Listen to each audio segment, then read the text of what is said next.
All right, Rob, if we'll start with the third step prayer, I guess there. Okay. And let me just let Angela in. And the third step prayer, which is found on page 63 of your big book. God, I offer myself to thee, to build with me and do with me as thou wilt. Relieve me of the bondage of self, that I may better do thy will. Take away my difficulties, that victory over them may bear witness to those I would help of thy power, thy love, and thy way of life. May I do thy will always. Excellent. All right. Well, we are near the bottom of page 86 into action. And what I thought we'd do is um, let's go one paragraph up. It says, on awakening, let us think about our 24 hours ahead. And we'll Okay. start there today. Sounds great. Page 86, everybody. On awakening, let us think about the 24 hours ahead. We consider our plans for the day. Before we begin, we ask God to direct our thinking, especially asking that it be divorced from self pity, dishonest, or self seeking motives. Under these conditions, we can employ our mental faculties with assurance, for after all, God gave us brains to use. Our thought life will be placed on a much higher plane when our thinking is cleared of wrong motives. Yeah, so the idea here is you're gonna get up, you're gonna think about your day, the 24 hours coming up, and you're gonna clear your mind of the things that might bring you down, that might drag things into to lower than you want. You want to start out first of all asking for guidance, but then also forgiving yourself and and looking towards the day with how am I going to make something better. I used to when I was working, I used to say, I wonder. I'd get up and sometimes I'd walk into the office thinking, what am I going to do today to make an airplane just a little bit better than it was yesterday, that kind of thing. So I think the idea here is to have a similar thought in that how am I going to make this day really good and and what am I going to do to contribute to that, and how am I going to conduct myself? Um, the it's refreshing, it's cleansing, and the idea here is that you want to be in touch with your higher power and asking for guidance, listening, and ready to take on the day and with a very positive attitude. And as they say here at the end here, be clear of wrong motives. Just you're not out to get anybody or get anything. You're here to be helpful to others, and how are you going to conduct your day in order to do so? It's also a good place to if you're working on your step nine, which is pretty much all the time. You This is a good place to ask for the guidance on how to move forward, especially if you've got somebody that you're having a little difficulty getting a hold of or in touch with. Maybe some guidance there to figure out how to do that, or maybe it's somebody that you can get in touch with, but you're not quite sure exactly how to approach it, either because you're just um, still trying to figure out the right way to approach, and or if two, you think that they might be still a little bit hurt or bothered by you contacting them.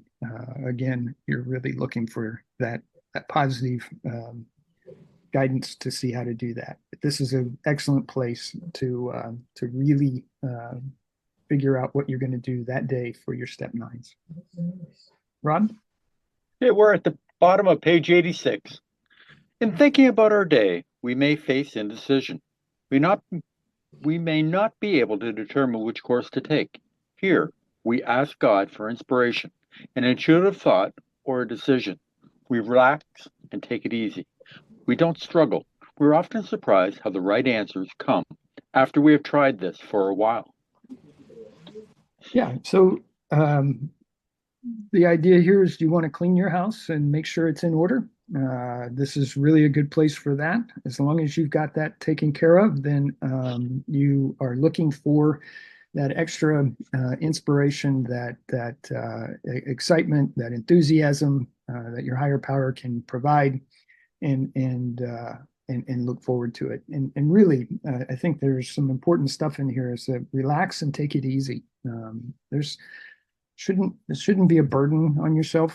You don't want to struggle with this. You want to just let it flow and look for the good. Rob? Yeah, and remember when you see we ask, that's a prayer.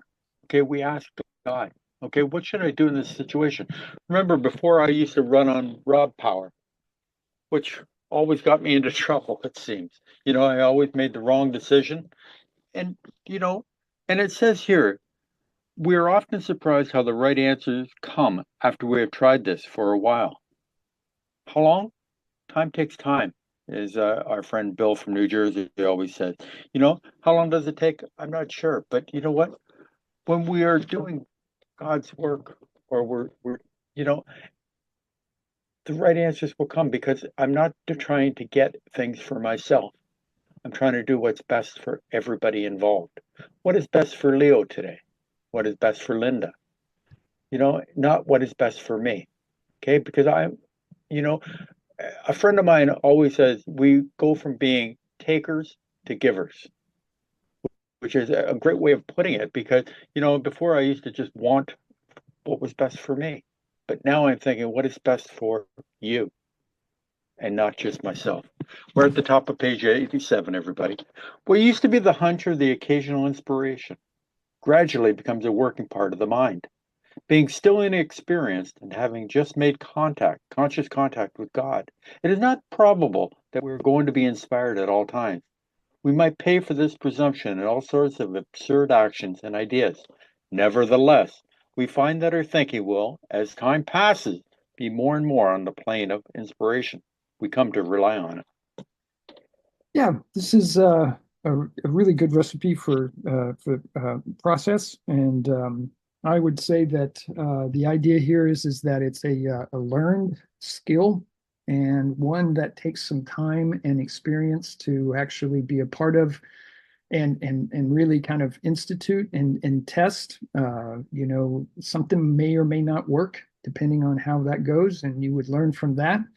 Um, the As time goes on, you've kind of find the right path, and one that you can be more and more familiar with. And so once it becomes more and more familiar, it becomes a lot more um, comfortable for you, and you're not quite as chaotic and flailing as much as you might be in the beginning, trying to find out. But remember, we want to relax, take it easy, let things flow, ask for that guidance and listen, and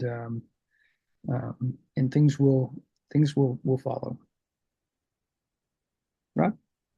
Yeah, remember when we woke up in the morning, we tried to take self out of the picture and bring God into it so that all the things that I'm doing today is what God wants me to do. So, what used to be the hunch or the occasional inspiration gradually becomes a working part of the mind. That's a promise. Okay, and then the other promise here is nevertheless, we find that our thinking will, as time passes, be more and more on the plane of inspiration, come to rely on it. And that's a promise. Remember, as time passes, it takes a little bit of time. Okay, we're at first paragraph on page 87. We usually conclude the period of meditation with a prayer that we be shown all through the day what our next step is to be, that we be given whatever we need to take care of such problems. We ask especially for freedom from self-will and are careful to make no request for ourselves only. We may ask for ourselves, however, if others will be helped. We're careful never to pray for our own selfish ends. Many of us have wasted a lot of time doing that, and it doesn't work. You can easily see why. Yeah. So really, we talked about this a little bit before, and that is you're looking for guidance on how you can be helpful to others. That is important. The idea behind that is that you're not thinking about yourself, you're thinking about others first. You will find in most cases that thinking about others first actually does benefit you, and things are, in a sense, returned back when you do that type of thing.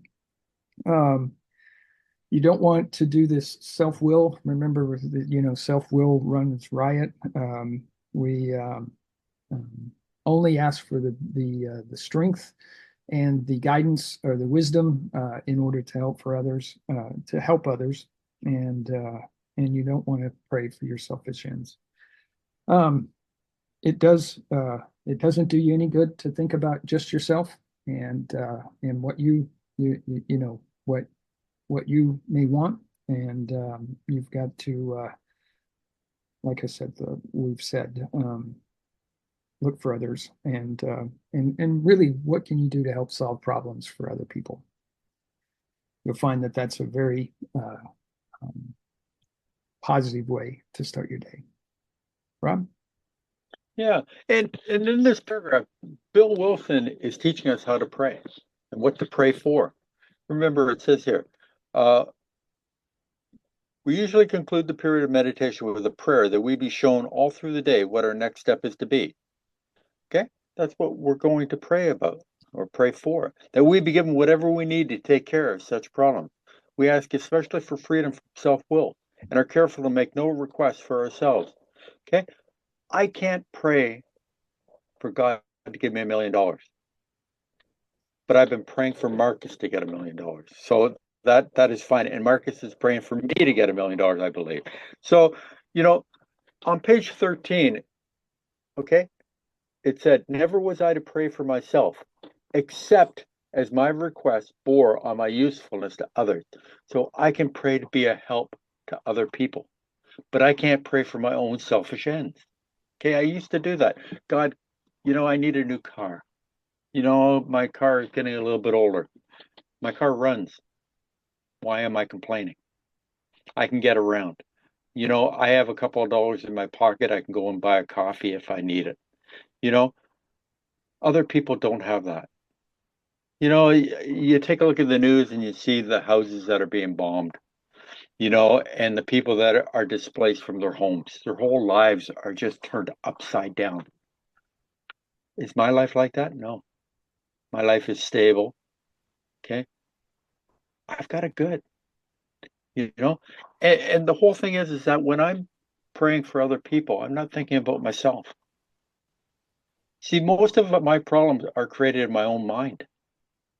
And so if I can get out of myself and stop thinking selfishly and think about other people, my life gets so much better. Okay, what can I do for Karen today? These are things that, it's how we live our life. Prayer is how we live our life. God, show me what to do in this situation because I'm not sure. Okay, normally I would think about myself and what is the best thing for me. But today I have to think, what is the best thing for Linda today? What can I do to make it just a little bit easier? If circumstances warrant, we ask our wives or friends to join us in morning meditation. If we belong to a religious denomination which requires a definite morning devotion, we attend to that also. If not members of religious bodies, we sometimes select and memorize a few set prayers which emphasize the principles we have been discussing. There are many helpful books also. Suggestions about these may be obtained from one's priest, minister, or rabbi. Be quick to see where religious people are right. Make use of what they offer. Yeah, so this morning meditation is separate from a morning devotion to a religion that you might be a part of. So they do mean this when they say we attend to that also. This is just a time for you to be alone and to pray and to meditate over what's going to happen for the day.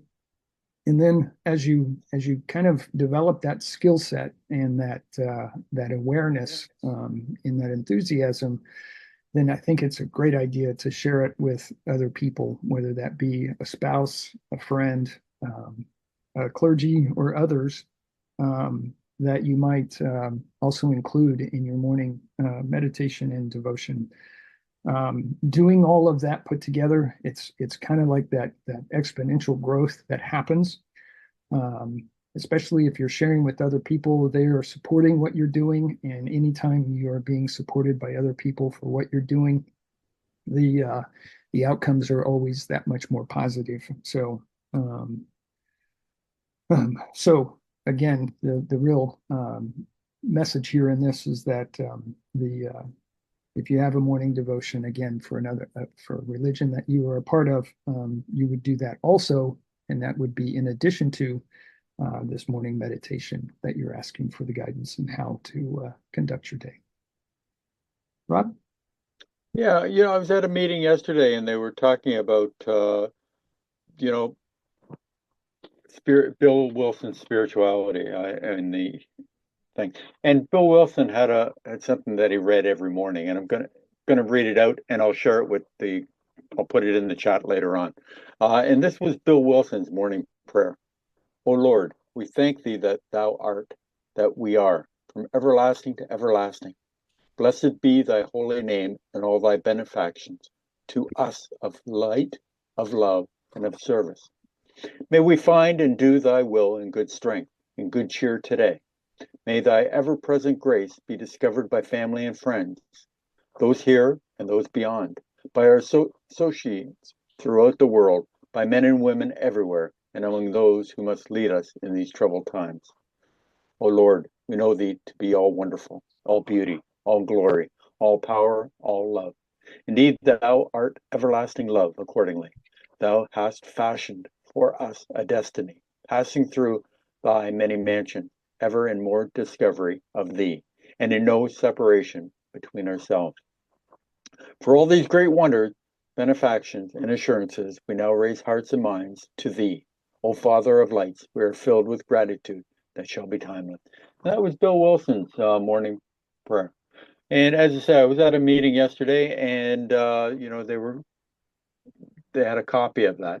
And as I said, I will grab it from my files and I'll put it in the chat so you can take a look at it. But these are things that we do. We take self out of the equation, and let's go to the greatest gift that I have been given in this program, or one of the greatest gifts, anyways. We're at the bottom of page 87. As we go through the day, we pause when agitated or doubtful and ask for the right thought or action. We constantly remind ourselves we are no longer running the show. Humbly saying to ourselves many times each day, thy will be done. We are then in much less danger of excitement, fear, anger, worry, self-pity, or foolish decisions. We become much more efficient. We do not tire so easily, for we are not burning up energy foolishly, as we did when we were trying to arrange life to suit ourselves. It works. It really does. It does. It really does. And as we go through the day, we pause. That's one of Rob's favorite things to do. And that is, especially when we're agitated or doubtful, take a moment and we ask for the right action and the right guidance. We ask for guidance in how to proceed in a positive manner. We're not the ones running the show. You are listening to your higher power and working through that. It will eliminate, if not eliminate, it'll minimize, if not eliminate, any excitement, fear, anger, or worry, and those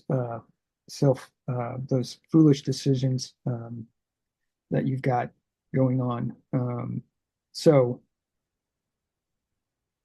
the idea here is that you are going to be more energetic. You're going to be more positive. There's going to be an enthusiasm with how to approach things, and that enthusiasm is going to show. It's going to rub off on other people, and there is going to be a responsiveness to it in a positive way that just really kind of starts to become a self-perpetuating kind of support structure, and that is really it's really a good thing, really is. Rob? But I would usually react, open my mouth instead of thinking, and which gets you into an awful lot of trouble. What I thought was a humorous remark hurt somebody. What I thought was right, I would just spout off. Okay, so when they taught me to pause, to think about it before I say it. Now, I have to remind myself every morning, during the day, and at night, to practice the pause. Okay, it doesn't come naturally to me. I think I'm a humorous type of guy, and that, but you know what? Not everybody thinks it's humorous, so I have to be aware of that. Then I have to think, is it kind?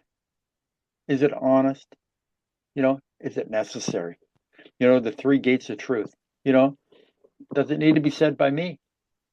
You know, is it going to enhance the occasion or is it going to bring people down?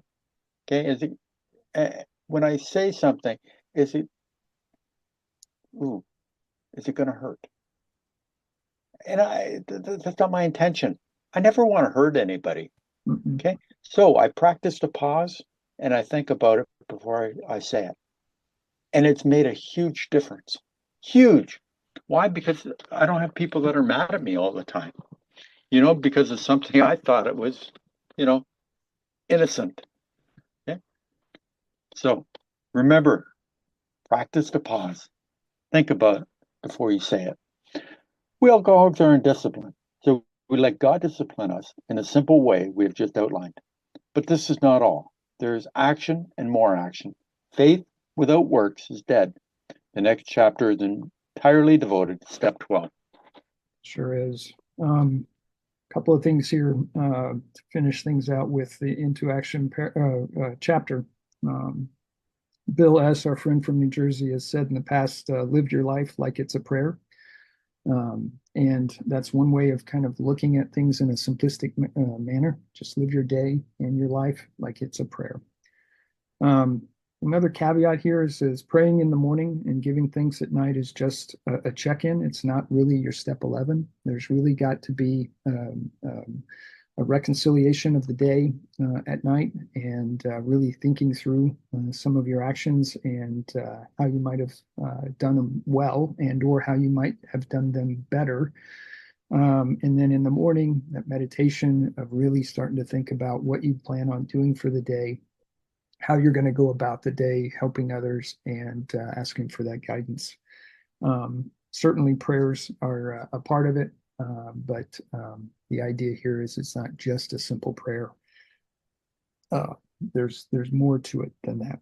So, with that, kind of closing out into action, and this is really the last page of the working part of the steps. We'll move into working with others here in just a minute, and that's kind of the step 12, and that's the thing that will really kind of put the icing on the cake for what we're trying to do going forward. It completes the picture, and having done a thorough and complete step 11. Will set you up really for an excellent opportunity to really succeed at helping others. So, Rob? Yeah, a couple of things I just want to tell you. If we don't turn on the light switch, the lights aren't going to come on. If we don't pray, we're not going to get a spiritual experience. Remember, the idea is God, me. Okay, I want to keep that connection. I want to keep it strong. How do I do that? By praying and meditation. Okay. And by doing God's work. So if I don't do God's work and it starts to separate, the obsession will return. How far apart does that have to go? I don't know, and I don't want to find out. Okay, so remember, if you don't turn on the light switch, the lights aren't going to come on. Remember, we got to keep praying. We're trying to build a relationship with our higher power. A relationship is not good morning and good night. A relationship is talking throughout the day. If you are in a relationship with a partner, okay, saying good morning and good night is not a relationship. Okay, it's interaction, it's talking during the day. Okay, when things are going well, say thank you. When things are going, because when things are going bad, the first person we should be going to is our higher power and asking, what should I do in this situation? Okay, things aren't going well today. So stop, pause. God, take away this fear and anxiety that I'm feeling right now so that I can enjoy the day. I have mentioned this before. I suffer from anxiety. I never knew it Okay, until somebody told me, Rob, I would go to work in the morning thinking that something bad is going to happen today. I didn't know what. I had no idea why. But, I would feel this knot in my stomach that something bad is going to happen. Okay. I've learned my spiritual kit of tools.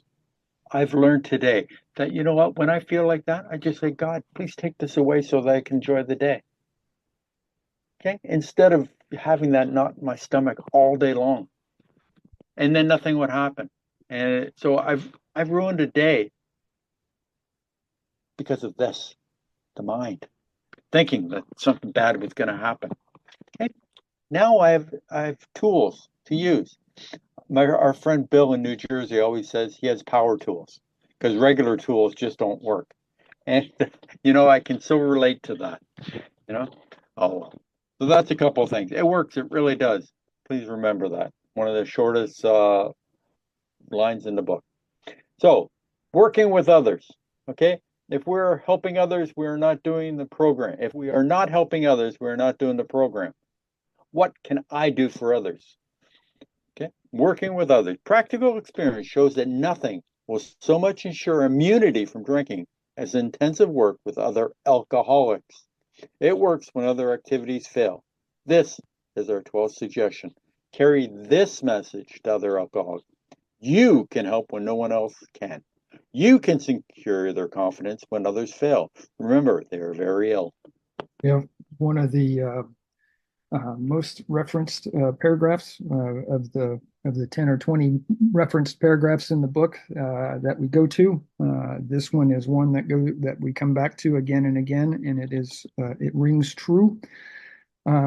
This very first sentence here: practical experience shows that nothing will so much ensure immunity from drinking as intensive work with other alcoholics. So it's there for a reason. It's the first and most kind of profound statement to be made with working with others. It is the crux of what we're trying to do here, and that is that working with others ensures immunity from drinking for ourselves, and the working with others, other alcoholics, also helps them to ensure their own immunity as well. So it's a kind of a double whammy, and one that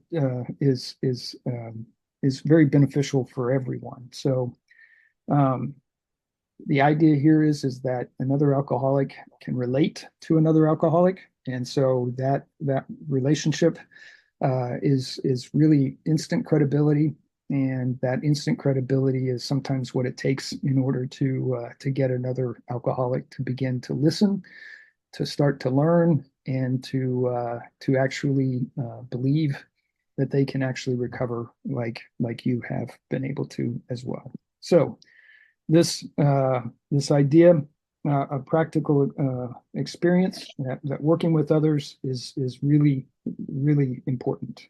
And as Rob has already started to emphasize, the use of the word "you" is used 13 times on this first page. So just kind of listen up for that, because we're really focusing on what you're going to do for other people. And another idea here is just, check your attitude, make sure it's all for the right reasons, and you're asking for that guidance to help other people. So just as a small note as we go forward. Rob? Yeah, now we're on page 89, and now we're going to get into some of the promises. Life will take on new meaning to watch people recover, to see them help others, to watch loneliness vanish, to see a fellowship grow up about you, to have a host of friends. This is an experience you must not miss. We know you will not want to miss it.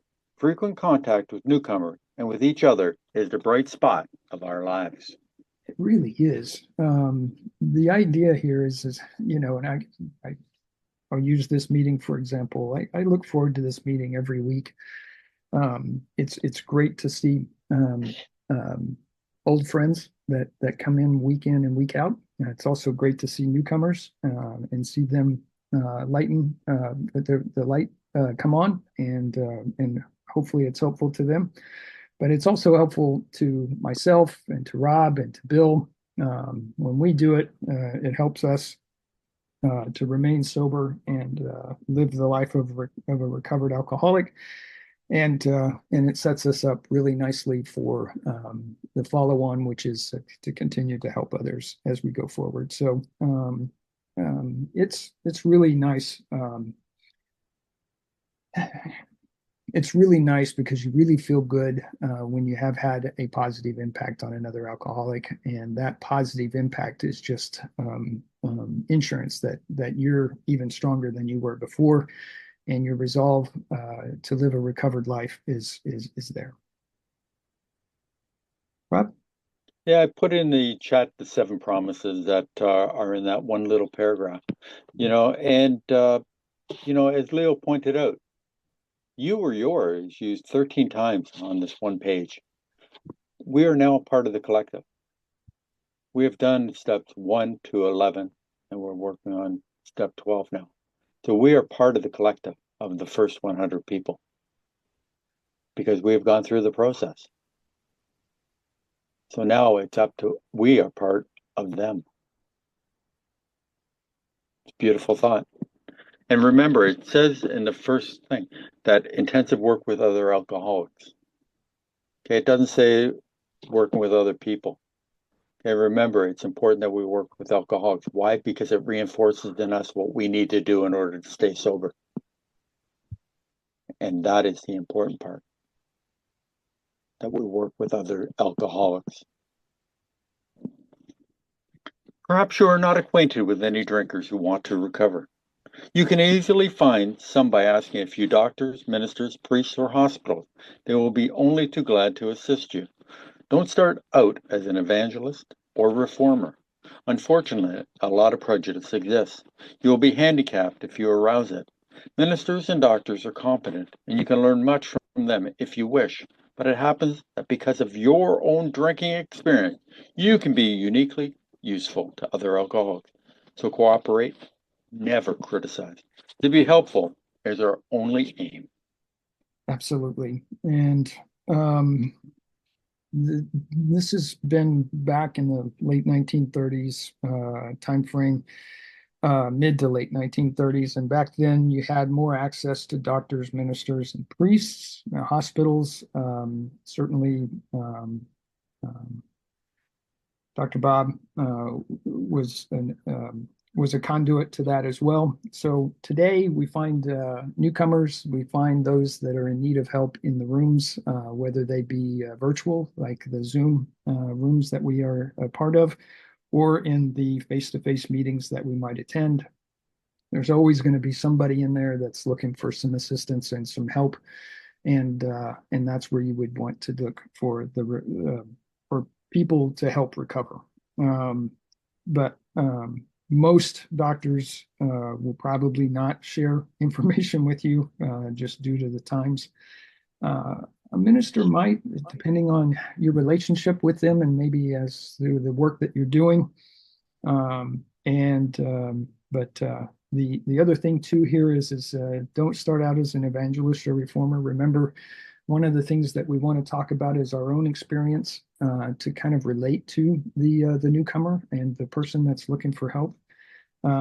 If you start out preachy and you can actually turn them off and you can lose somebody very quickly. And the idea here is to start out gently, again talking about your own experience and not being too much of an evangelist and or too preachy to start with, and you will find that you're very helpful and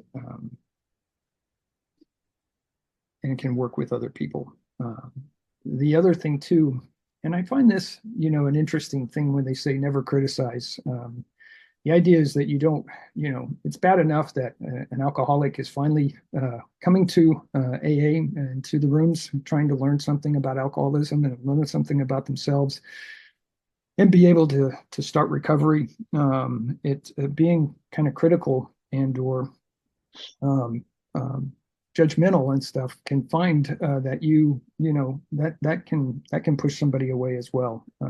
Nobody wants that, and just remember your own self and how you were approached and found the success that you're looking for, and try to mimic that to some extent.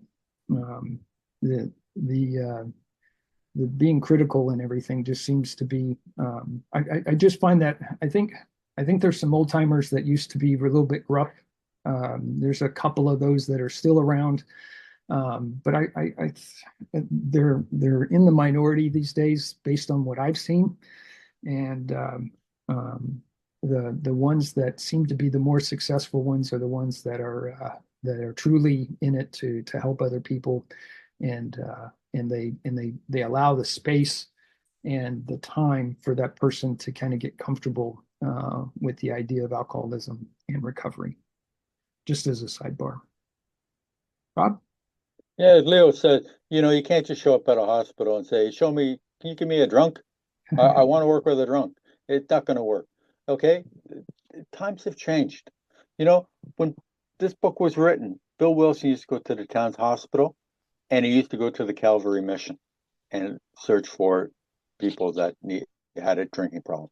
He had a history with the town's hospital with Dr. Silkworth. So Dr. Silkworth used to find people that he thought would be able to benefit with this program, and used to introduce Bill to these people. Or I'm assuming he would introduce these people, and Bill wouldn't just walk into somebody's room. Okay?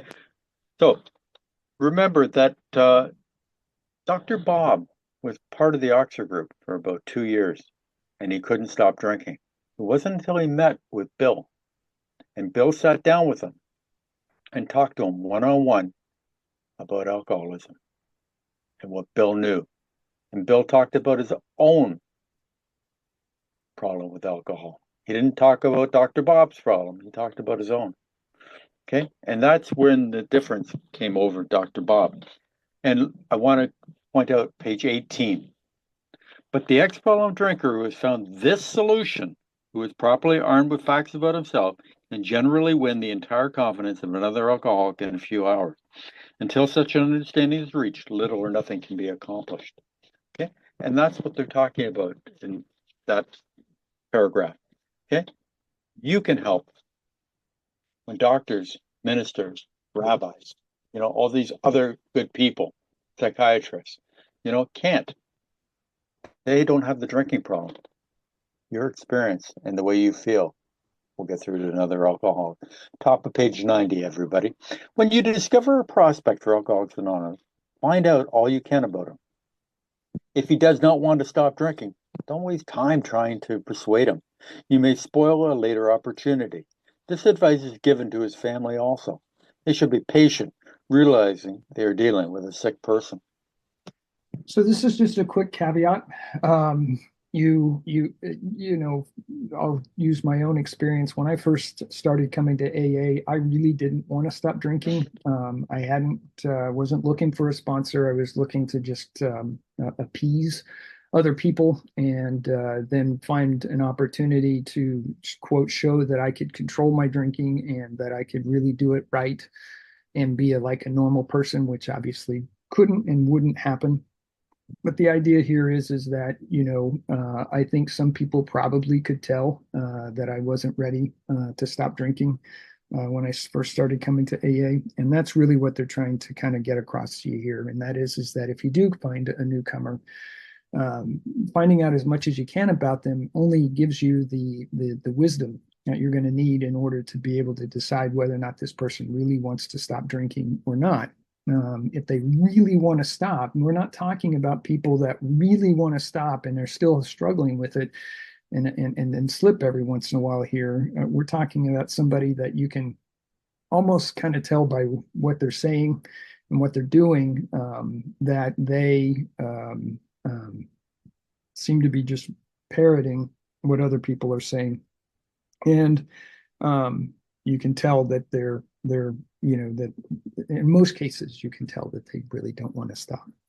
So the idea here is don't waste your time with somebody that doesn't want to stop. So it's just a nice caveat to kind of go into this. It's one of those things that they touch on, but they don't really get into too much detail with, because the basic thing is if somebody doesn't want to stop, you're just wasting your time. And there's plenty of people out there that do really want to stop that you can spend your time with, and you want to put your energy and effort into finding those people and working with them.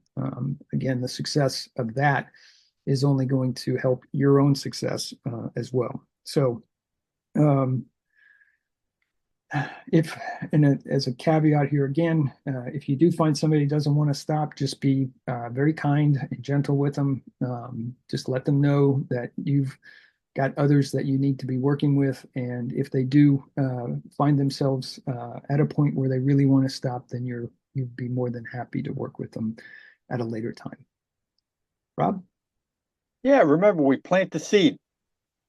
Okay, we hope it takes root, but we always leave the door open. If they don't want it, we move on. Okay, and always letting them know that, hey, we're there when they're ready. If there's any indication that he wants to stop, have a good talk with the person most interested in him, usually his wife.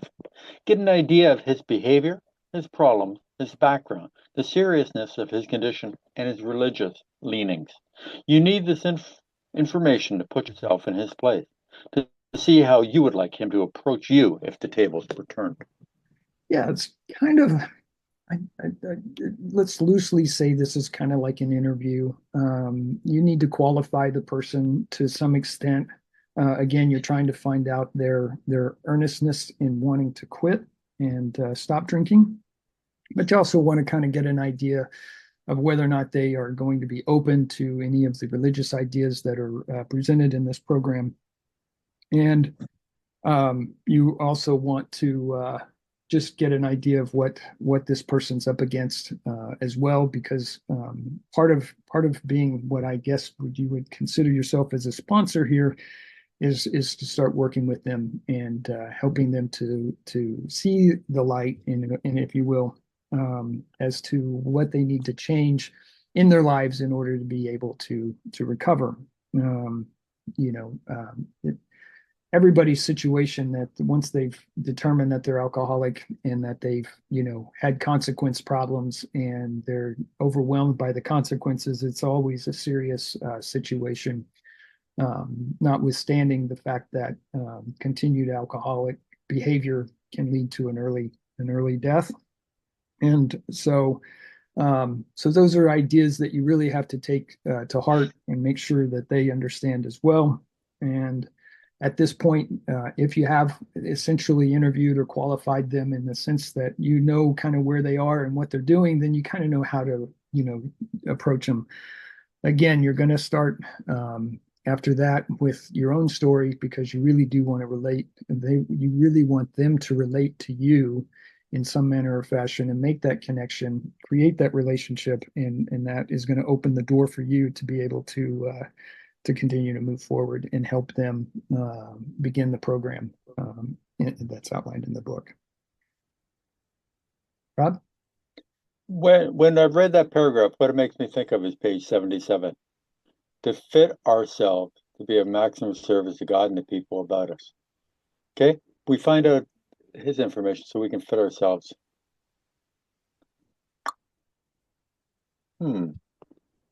Sometimes it is wise to wait till he goes on a binge. The family may object to this, but unless he is in a dangerous physical condition, it is better to risk it.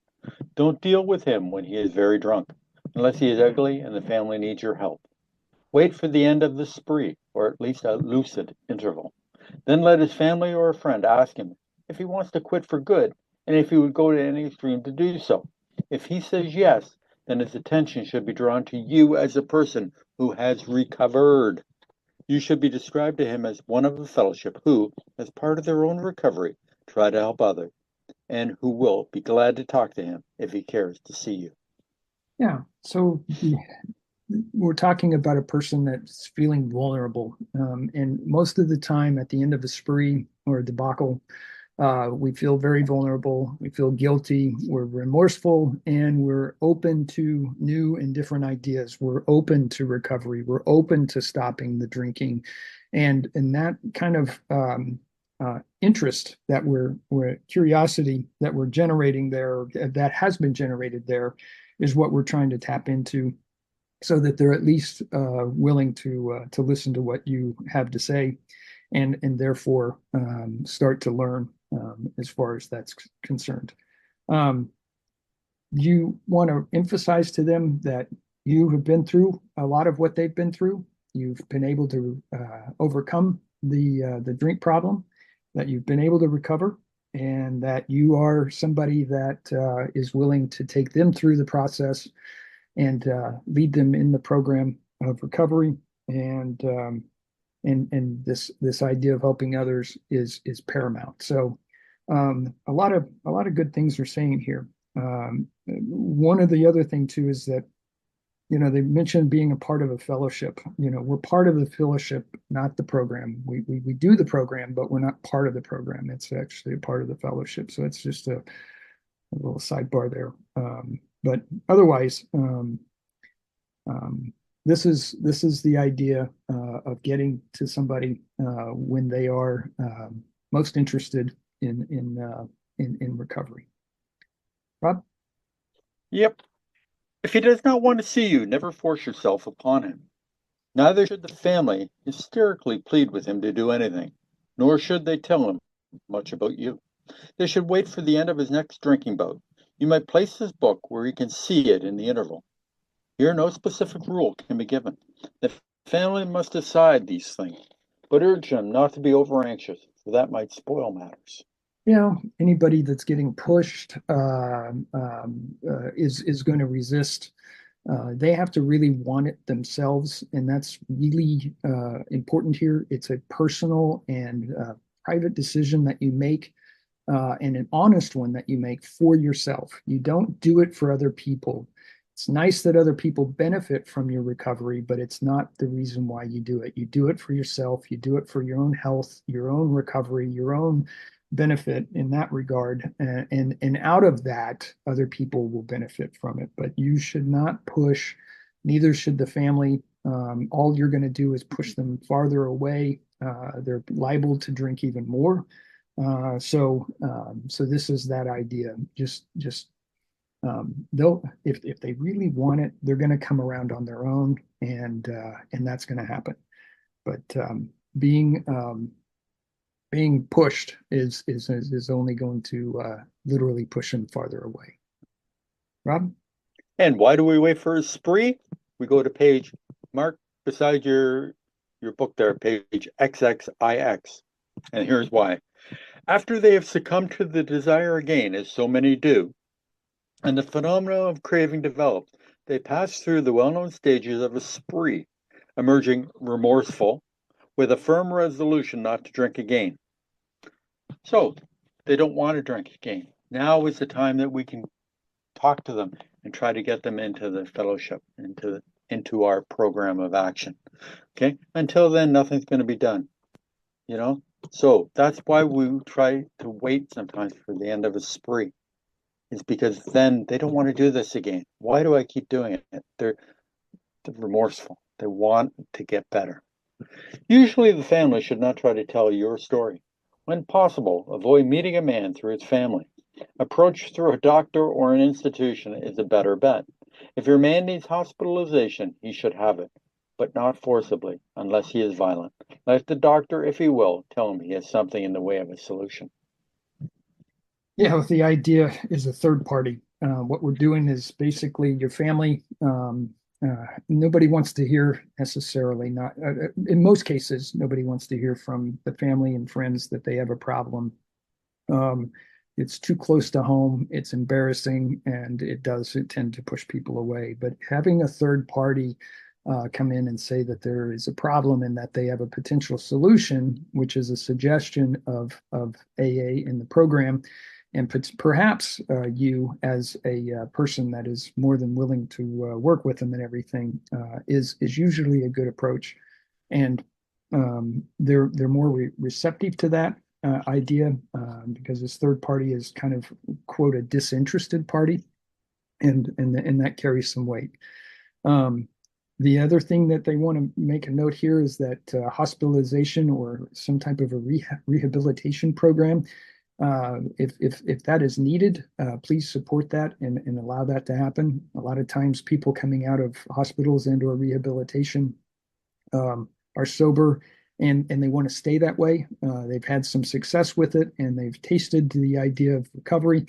And you walking along with them as they go through the hospitalization and rehab is important, but at the same time being there as soon as they get done so that you can reinforce the program and help to solidify and have that stick to it kind of approach is an important one as well. Rob? Yeah, well, when I read this, it's funny. It's meeting a man through his family. Okay, you want to meet a man one-on-one until you can talk openly. Okay, sometimes, you're not going to get the true story if the family is involved. Okay, and remember, it was Dr. Bob and Bill that sat, nose to nose and Bill talked about his drinking. They could talk about it openly without somebody else piping in saying, no, that's not true. Or, you're not really like that. You're not as bad. Just one-on-one. Okay, best that way. When your man is better, the doctor might suggest a visit from you. Though you have talked with the family, leave them out of the first discussion. Under these conditions, your prospect will see he is under no pressure. He will feel he can deal with you without being nagged by his family. Call on him while he is still jittery. He may be more receptive when depressed. Yep. And so here again, we're talking about somebody that is at a point that they are receptive, they are remorseful, they are ready to listen, they want to make a change, and this is a good way to do it. You don't want to you want to meet them on one-on-one because you don't want to embarrass them. You want to leave the family aside. They can be supportive, but you don't want to do it via the family. You'll only get pushback in that regard. But this is a good way to do the initial discussion and assistance as just one-on-one. All right, Rob. Okay. Yeah, I just want to say something before we bring Bill into the situation. Remember, this book was written in 1939. A lot of things have changed. When this book was written, there were three groups. Akron, New York, and New Jersey. Or I'm sorry, Akron, New York, and Cleveland. Okay, so today we have the fellowship. In my small neighborhood, I can go to about 20 meetings, a week, if not more. So I can go to the fellowship and that's where the newcomer usually is. When this book was written, they didn't have that. Okay, so that's why they talk a lot about doctors, and at that time, doctors didn't know what to do with alcoholics. So you know what? Leo, you showed up? Okay, here, please, take this guy. I can't do anything with him. They were frustrated with it because, a lot of people thought it was willpower. Self-knowledge would fix it. No, it's not. It's the craving. It's having a vital spiritual experience. So times have changed. So please remember that. So when we read this, a lot of times they talk about, go to your doctor, and we can't nowadays. Things have changed. And so thank you for letting me finish that off. And Bill, how are you, sir?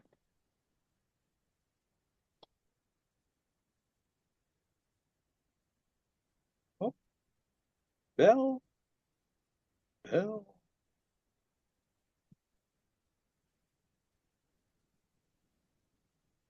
You there, Bill? Yep, here he comes. Okay, I was muted. I didn't know it. Hey, thanks a lot, guys. Good job today. This is a real good part of the book. I like all of this stuff here that we went through today. We we went through like a part of step 11, and Bill's basically telling us how to pray. That's what he's doing. He's giving us some instruction on how to pray, and he's telling us to stop praying just for ourselves, we're supposed to be praying for other people. And we're supposed to be praying for God's will. And for me, the best prayer is lived, not said. You know, it's easy to say stuff and to just make believe we're praying and trying to be a good guy, but to actually incorporate that stuff into your life and live those prayers, to me, that's a much better way of doing it. And you can't just get better by just praying. You have to do the spiritual exercises that are in the steps. If we could just pray and get better, the big book would be one page. It would say, pray to God for help and have a nice life. You know, there's a lot of other things that we need to do besides just praying. Prayer is part of it, but it's not the whole answer. It's not everything. And then we move on into chapter 7, working with others. And I like the first line that they put in the first paragraph, that whole first sentence. Practical experience shows that nothing will so much ensure immunity from drinking as intensive work with other alcoholics. Bill's giving us instructions here. He's telling us what we're supposed to do to stay sober. He doesn't say do step 4 27 times. He doesn't say do step 5 as much as you can. He doesn't say make sure you do all of your step 9. He doesn't say do step 10 or step 11 all day long. He says this is going to keep you sober more than anything else is working with another alcoholic. That's what Bill found out when he was trying to stay sober. He discovered, whether it was told to him or he figured it out himself or whatever, that when he tried to help somebody else stay sober and achieve sobriety, it kept him from drinking. Every time he thought about drinking, when he was ready to go back out because of resentments and self-pity, and it was almost going to drive him back to drink, what would save the day was work with another alcoholic. And when he was in Akron, Ohio, he understood that and he put that into practice. He was ready to walk into the bar and he thought he could have 3 drinks. And then instead he turned in and went to the church directory. So he called through so he could get in touch with somebody that could put him in touch with an alcoholic that needed to be helped, because he knew that by trying to help another alcoholic stay sober, that would keep him from drinking. If you don't want to relapse, you need to walk somebody else through what's in this book, because that's what's going to keep you sober more than anything. And Bill goes through this whole chapter, giving us all different instructions or suggestions on how to deal with somebody when you first meet them. And he's got it all throughout here.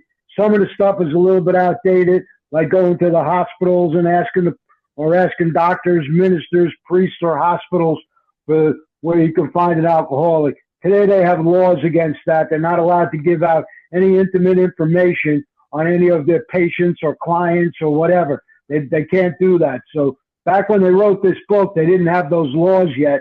So Bill used to go back to the town's hospital and ask Dr. Silkworth where he could find, which one of the alcoholics in here do you think is really willing to get better on a spiritual basis?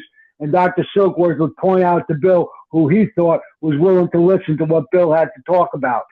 So back then it was a little bit easier. Today you can go to a meeting to find somebody. You'll find newcomers in a meeting.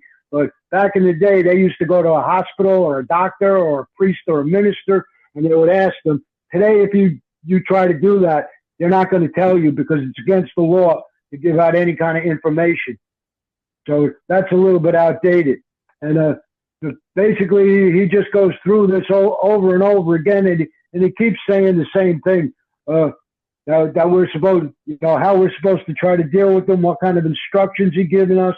He's telling us we're supposed to talk to the person, tell them part of our story, tell them what happened to us, tell them all the stuff that we went through, and tell them what we did so we could get better. That's the kind of thing an alcoholic will start to pay attention to when they realize that we drank the same way that they drank. All these people, these counselors and therapists, they're doing a good job, and God bless them and all of that stuff. But if they're not alcoholic, they are not going to have the identification with an alcoholic, and they're not going to be able to tell their story to an alcoholic, so the alcoholic's not going to really want to listen to them.